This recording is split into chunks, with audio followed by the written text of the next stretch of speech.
What's up, y'all? This is Zach with Living Corporate, and so look, every week we have a crate guest. So like, I'm not, and I say this every time, but like, don't front. Who else but us? Like, we drop gems on Living Corporate, right, for the free. Like, y'all don't even pay nothing for this, right? Like, we just be giving it to y'all weekly, and I mean, I'm smiling despite the pain that I'm feeling, the frustration. For those who follow me on LinkedIn or whatever, like, I had to let some things go because I was just upset. I really had to. I still have some stuff to say, but I'm gonna wait on it. I'm gonna wait on it for a couple more months. But that day is soon coming. But anyway, that's a story for another time. Look, even with all the pain and frustration that's going on right now, with the continuous brutalization of Black bodies, and both white America at large and corporate America specifically, they're just slew-footed shuffle in not really addressing systemic inequity. I'm excited about the guest that we were able to have, that was able to grace our platform, our flagship show, Living Corporate, today.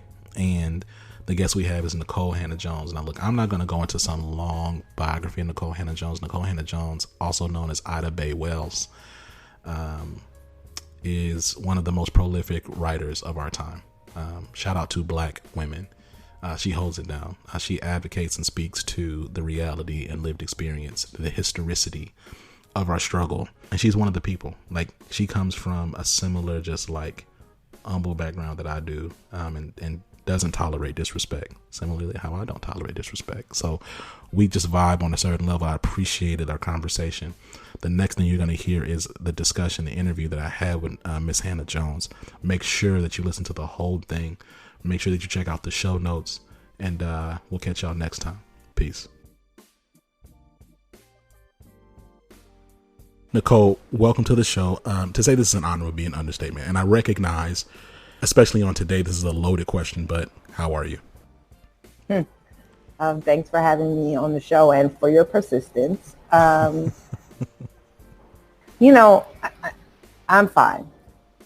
This is a hard time to be in. It's always a hard time to be Black in this country. Of course. And I am more blessed than most. So just trying to maintain perspective. Yeah, I think with that in mind, I think I'd be remiss if I didn't ask you about the state-sanctioned shooting of Jacob Blake. And of course, I have some questions about your work specifically in that the 1619 Project. But I'd like to get your perspective on just the historically cyclical nature of violence against Black bodies. And like in this moment, right, like what, if anything, do you think can happen to break this centuries-long pattern? A few months ago, I was feeling a tinge of something that is very unusual for me, which was a slight tinge of hope. And that is gone. And there's a reason I don't often feel it. So I just looked at some data, and despite months of protests, despite all of the back-to-back media coverage following George Floyd, despite corporations having a so-called come to Jesus moment, the stats on police-involved killings have not changed. We are seeing just as many people killed by police in the first half of this year as we saw last year. And I don't know what can force this country to change practices that have been 400 years in the making. That in this moment where we know everyone is recording, where there have been months of protests against police violence, that an officer would, in the public view, grab a man who was not fighting him whatsoever and shoot him in the back 7 times. It's extremely discouraging, because you would think, at least in this moment, there would be more care and more fear of consequences of treating Black people like they're still in slavery and like their lives don't matter. But we aren't seeing that, and it's hard. Yeah, I think about the fact that, so I'm a fairly new father myself. So I have a 5-month-old daughter. And I think about the fact that he was shot 7 times in the back in front of his 3 kids in his car. And, I was holding my daughter at the time, or rather I was splitting time. So I was cooking and I was feeding my daughter.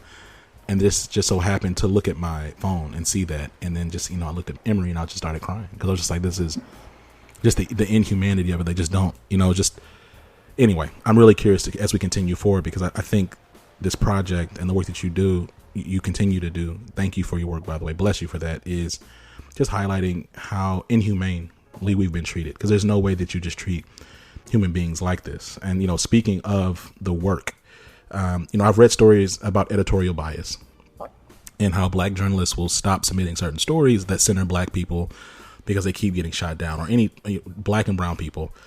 Your work beautifully and tragically captures our stories and experiences. I'm curious what the internal journey has been like for you to find your voice, and then how long it took before your pitch stories started getting greenlit by different editorial powers that be. Yeah, so I started writing about Black people as a high school journalist. That's why I joined my high school newspaper.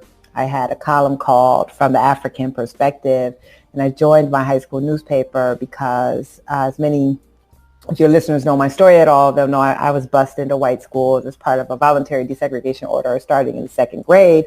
And as a high school student at a predominantly white high school where most of the Black kids were bused from the Black side of town, I knew even then that we were being left out of the story and the power of you shaping the narratives for your own communities. And the only reason I ever wanted to be a journalist was to write about Black folks, period.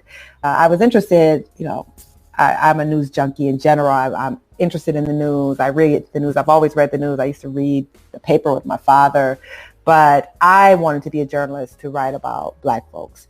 And there were, when I started my career, I had an excellent editor who really encouraged me and supported me in wanting to write. I was an education reporter, and I was writing a lot about school segregation, school inequality, and disparate discipline that Black students were facing, and I was encouraged to do that. My next job was not the case, and I was penalized and punished for wanting to write about Black stories and or people of color in general, and was told really that it was showing my bias, that these stories were not reflective of the readership of the newspaper, and had story idea after story idea killed. And this is during the historic Obama run for the presidency. So if you can't be encouraged to write about race when the first Black man has a chance to be president, right, when would be the right time? Right. And I remember I would pitch these stories, and my editors would say, no, that's not a story. And then I'd see a story almost just like what I had pitched right in the New York Times. And I'd be like, okay, so it's not that I don't have good ideas. Right. It's that they're not interested in this coverage. And I nearly left journalism. I was stuck. This was at a time when the journalism industry was in a death spiral. Newspapers were laying off all over the country. And so there wasn't another job to be had. Like if you had a job, you better keep it. And I was so depressed because that's what I got into journalism to do, right, that I considered leaving the industry. And the only reason I didn't leave the industry was I just couldn't think of anything else I wanted to do with my life. I'd wanted to be a journalist since I was in high school, and really felt journalism was my mission. And luckily, I was rescued when I was recruited to come to ProPublica. And I remember when Steve Engelberg, who's the editor of ProPublica, asked me to interview and then ultimately offered me the job. I had a very honest conversation with him. And I was like, if I cannot tell these stories, I don't want to come. Like, I'm not going to jump from this job to another job where I'm punished for wanting to write about race. Same old stuff, yeah. Yeah, he assured me that I wouldn't be, and I wasn't. And so ProPublica was really the place where I was able to develop the style of writing and that I've become known for.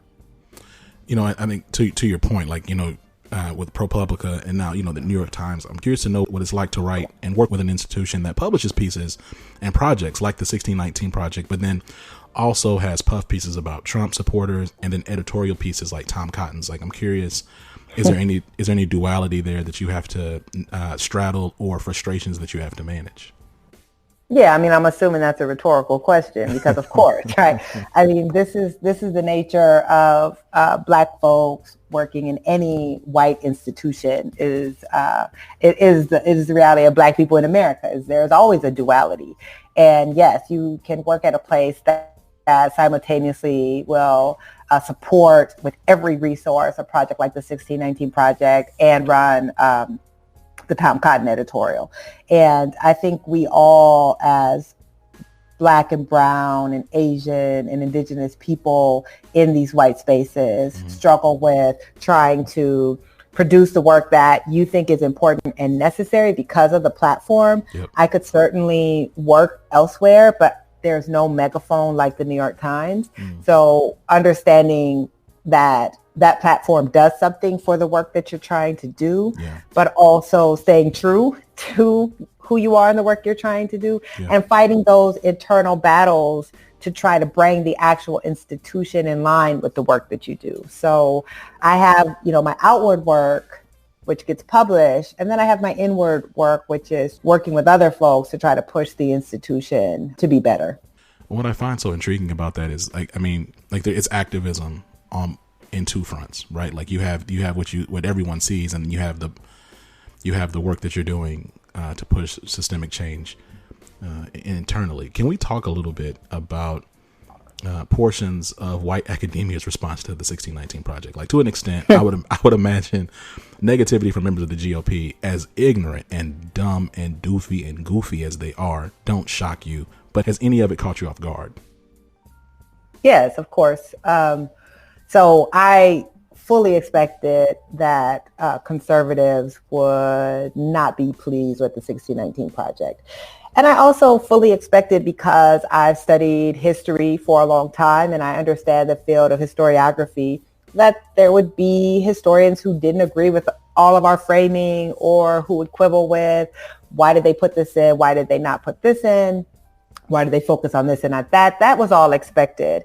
What I didn't expect was that there would really be an orchestrated campaign, a small group of historians to not just say, we wouldn't have done it that way, but to actually try to discredit the project. And because these historians, some of them are highly respected and regarded, I mean, I've read their work myself, it lended a credibility and really gave those who didn't have good faith criticism of the project, who just didn't want the project to exist, it gave them the meat that they needed. And that's been really disappointing and disconcerting, because the truth is not one, and literally not one, of that small number of historians who oppose the project has ever contacted me, ever. They never said, hey, I think you got this fact wrong, or hey, maybe you should change this, which is what you do in a normal circumstance. If you feel a reporter has misrepresented something or not got something right, you contact that reporter and ask for a correction. I've never to this day received a single contact. And when the group of 5 historians who submitted a letter to the New York Times against the project, they included people on that email who weren't even involved, men on that email who weren't even involved in the project, but not me. So I think that speaks to motivation is what I'll say. Well, so I was going to say, so, and continually, we talk about just the role that Black women play in, like, saving everybody, and historically not having the advocacy and support that they need.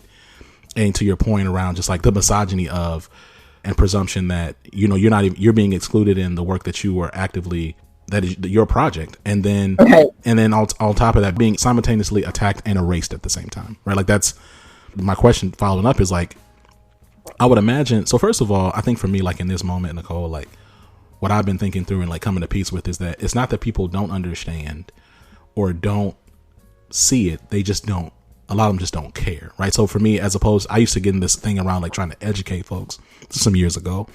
And I think I'm just past that, right? I'm curious, like, how do you manage the emotional labor of folks being intentionally obtuse, misogynistic, of course, racist? Like, it just like you're so much in the spotlight. And as you continue to flex and grow, folks get madder. And so I'm curious as to like, what does your process look like as someone who is so actively in the forefront as a voice in this moment to take care of yourself? Yeah, who the hell knows? I think that I'm a human being, and some days I have dealt with it better than others. Some days I've dealt with it in ways that I'm proud of, and some days I've dealt with it in ways that I'm not. People forget, and it's a good problem to have in some ways, but when the bigger your platform gets, people think that somehow you don't care anymore about what people say or how people try to treat and attack your work or you personally. But that's not true. I'm just a girl from Waterloo and never expected anybody would ever know my name. I just wanted to be a reporter. And I think that because of that, I also don't deal well with disrespect in the way that people who come, I think, from more privilege or don't come from like such a scrappy background that things roll off their back in a way that they don't for me. Respect means a lot to me. And so I fight back. And I also understand that part of the kind of like vitriol that I get and my work gets is because someone like me should not be in the position that I'm in. Right. Like, not just that I'm Black and a woman, though that's a huge part of it, but I'm also a Black woman who presents in a very specific way. I don't look the part that they think I should look. I don't talk the way they think I should talk. I don't defer the way that they think I should defer. And all of these are intentional decisions, right? I'm not a stupid woman. I know how I'm supposed to present, and I refuse to. And so I understand that it's all of that. I think what I try to internalize is the venom of your enemy speaks to the importance of your work. And if this work wasn't meaningful, if there wasn't some sense of fear, consternation about what this work could do, they wouldn't care about me, and they wouldn't talk about me, and they wouldn't write about me. And I have to always remind myself of that I'm doing this work for a mission, and this is where it's helpful. Ida B. Wells is my spiritual godmother. Nothing that they could throw at me even comes close to what she had to deal with, or even what my own grandmother had to deal with, or my own father had to deal with. So I can deal with any of it.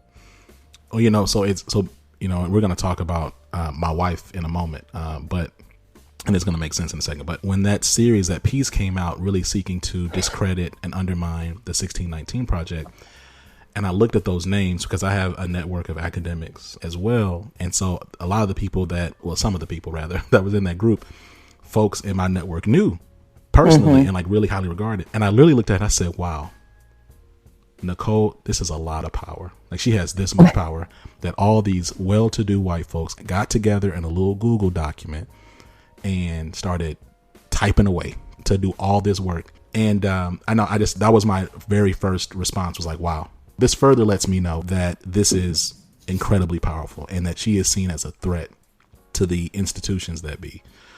So that's incredible. Thank you. Kind of continuing about your work, right? Like, it's focused on segregation and its impact on marginalized populations. The New York Times recently helped produce Nice White Parents, which highlights a lot of the historic and present resistance to meaningful integration. It also reminds me of the interview you had on This American Life some time ago. After your years of research, I have two questions, like kind of back to back. And one, does it seem like meaningful integration is possible? And then two, do you believe that integration is necessary to achieve equity? So Nice White Parents is excellent, and Hannah Joffe-Walt is the producer I worked with on my This American Life piece on Michael Brown School District. What I love about it is that I've always said white parents are the most powerful force in any school district, whether they're in those schools or not, and that they often hold school districts hostage. School districts simply won't do certain things because they're so afraid of losing white parents. And I haven't seen anything that has spent that much time really exposing the way that power operates with white parents who are supposed to be on your side. So anyway, if your listeners have not heard that podcast, they definitely should. And I saw some folks who were like, I don't know if I want to listen to that podcast because I just can't stand to hear another white person who's shocked that racism exists. Hannah is not naive. Right. And there's no sense of naivety like, oh my God, I can't believe these white parents are doing this. It's really like, this is how we operate and I'm going to expose it. So it's great. So now to your question. So possible and probable, of course, are two different things. Do I think meaningful integration is possible? Of course it's possible. We've rarely seen it, but it is possible. But in order for it to be possible, it has to be like Baldwin said, like white people have to give up whiteness. And we also have to understand how much resources have, and everything from amongst private citizens, businesses, local government, state government, and federal government went into creating the school inequality, still maintains the school inequality. And if you are going to undo that and create a truly equitable, integrated school system, you have to apply equal amounts of power and resources. And we won't, right? Like, right. The reason all of that power and influence was applied was because it was to the benefit of those who hold the power. And they're not going to apply the equal amount of resources in a way that doesn't benefit their power. So possible, yes. Probable, of course not. In terms of, is it necessary? So in a practical sense, absolutely. Nearly every school integration lawsuit that gets filed by Black parents or on behalf of Black parents initially begins as a simple lawsuit about equity and resources. You've never seen large scale that Black people are just dying to have their kids in majority white schools. Right. And so these lawsuits typically begin by saying our schools are underfunded, they are not well resourced, and we're suing because we just want the same resources in our schools as you allot for white schools. And then they begin that way and they end with a push for integration as parents come to realize that they will never get those resources without white kids. And that's just true.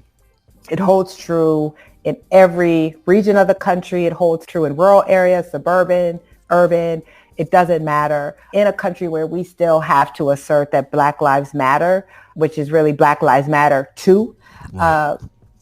We know that the whole point of the separation is to deprive Black kids of resources and equality. The whole point of the separation is to ensure white parents get an inordinate amount of resources. And we just have never shown a willingness to ensure that Black kids, and particularly poor Black kids, get the same quality of resources. And integration is the means to do that. There are things that we accept for Black kids that you can't imagine ever accepting for white kids, period. And we don't. So I wish that it wasn't necessary, but we've shown no other way that we're willing to treat Black kids the same as white kids unless they're in the same classrooms. And even then, they're not treated the same.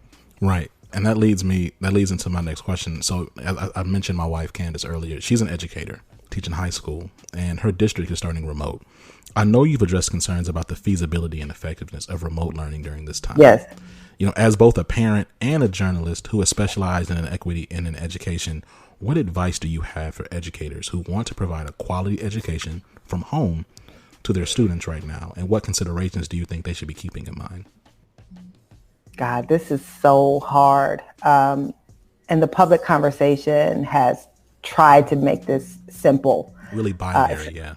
Yeah, it's not either open the schools or it's not safe, we can't open the schools. And either you care about kids' educations and the inequality, or you want teachers to die, right? Like, right. This is the hardest thing because one, we already have these structural inequalities that we have long known existed that are clearly being exacerbated, and there's no great answer. I know how much I struggled as a parent who is highly educated, who has a ton of resources, whose daughter has her own computer to really implement online learning, and the early data and research on the effects, particularly on Black kids, are absolutely devastating. And Black kids, they're already the furthest behind, so they have the most to lose. Right. So I don't know what the answers are. I think where my frustration has come is you cannot, as educators, simultaneously say it is not safe for us to open schools at all, but I also don't want to be forced to do live instruction. You can't do both of those things. There's got to be compromise. And I think every parent has a newfound understanding for how hard teachers' jobs are, as we have had to try to play a bit of that role in our own households. But we're all struggling to adapt to online. I didn't expect that I would be working from home either, and having my child set off the fire alarm while I'm giving a talk, which has happened. But we have to really think about what this is going to mean for our kids in school districts that suffered to get proper funding for those kids before the pandemic and now are going to be dealing with slashed budgets. Which I guess is a really long way of saying, I don't know what the answers are, but I can tell you what is planned right now is going to be devastating for low-income Black and brown kids. And we have shown, I mean, look at the Democratic convention, the Republican convention. No one's even talking about what are we going to do for these kids. No, everything. No one's, right. You know, it's like no one's talking about, okay, we need a massive funding package to ensure that these kids are going to be able to catch up once this is all over, to ensure these kids are going to have technology, to ensure the internet is going to be connected high speed to their homes. Like there's no one even talking about this. And I know that what's going to happen is ultimately those kids are just going to have to deal with it. And they're going to deal with it by falling further and further behind and being even more disadvantaged after this than they were before. It does seem both the RNC, well, the DNC for sure, from my perspective, and you listen to other folks, like largely focused on this imaginary or not so imaginary white conservative in the quote unquote middle of America who is debating voting for Donald Trump or not. And it reminds me of kind of going back to the initial question I had around the cyclical nature of history. A little while ago, we had Dr. Jason Johnson on as a guest, and we talked about that, like just how history repeats itself. And as we prepare for one of the most consequential elections of our lifetime, do you believe America is truly in a place to not reelect Donald Trump? In a fair election? Yes. In a fair election. Okay. But yeah, who knows if we're going to have a fair election. It does not bode well. But yes, I think in a fair election, yes. Okay. Ms. Hannah Jones, this was phenomenal. Thank you so much for your time. Thank you for your persistence, and thanks for having me on the show. No, God bless. Goodbye. All right. Bye-bye. All right, y'all. Look, that was, my gosh, y'all know what this is. Every single week we're having incredible guests. And this one was, like I said at the top, an honor, a privilege. Really excited. Make sure y'all check us out. Check out all the links in the show notes. Learn more about Nikole Hannah Jones if you're not familiar, if you've been living under a rock. But the thing about it is, when it comes to Black media, even sometimes Black media posted on huge platforms like the New York Times, we miss it. So I want to make sure that y'all check all that out. Make sure you check out Nice White Parents. This is not even an ad. I just got love for Nice White Parents. Shout out to the team over there. And till next time, y'all, this has been Zach. Peace.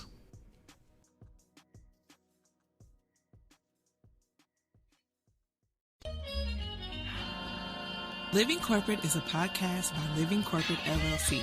Our logo was designed by David Dawkins. Our theme music was produced by Ken Brown. Additional music production by Antoine Franklin for Musical Elevation. Post-production is handled by Jeremy Jackson. Got a topic suggestion? Email us at livingcorporatepodcast@gmail.com. You can find us online on Twitter, Facebook, Instagram, and living-corporate.com. Thanks for listening. Stay tuned.